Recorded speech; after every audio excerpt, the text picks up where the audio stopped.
what type of activity was required.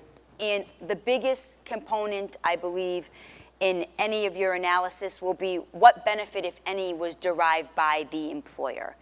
So, for example, ice cream social.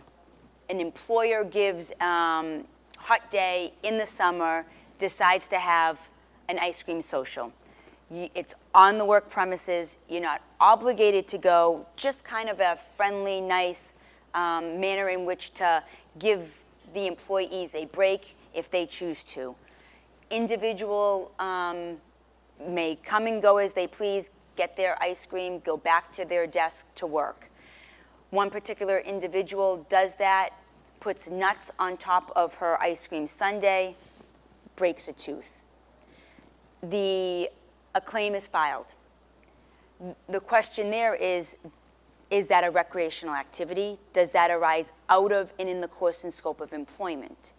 So for this particular woman, it was ended up being a serious enough injury that she needed a root canal, needed an implant.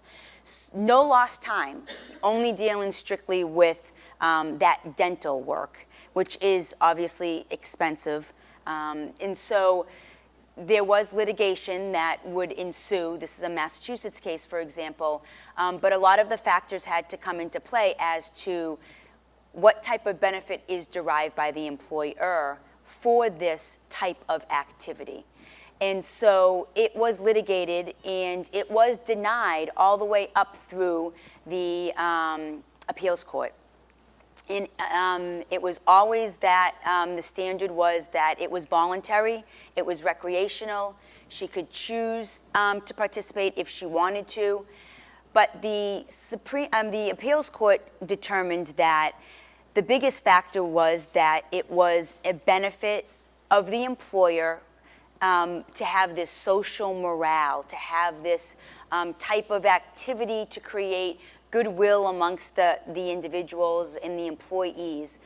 And so a lot of employers will ask me, well, how do we protect ourselves? What do we do in a situation where we are, trying to do something for the benefit of our workers, to give back to our workers, but do we really have to be on the hook for something of that nature? And so it's a forever battle, and that's it's of deep concern. And so I would say certain examples, like individuals putting together a softball team, a lot of questions about basketball teams, when the employers allow, it's off-premise, there may be a contribution for shirts to be made. The employer does want their employees to have this congeniality and to work together, play together, create that relationship.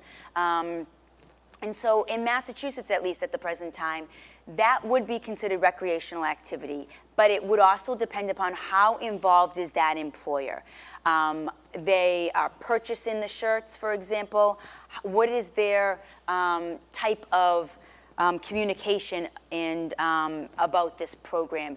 Is it being within the workplace? Are there brochures or pamphlets? How involved is that employer in the construction of this out of work activity? And so those are all things that need to be looked into in order to determine whether or not that's going to be deemed ultimately arising out of and in the course and scope of employment.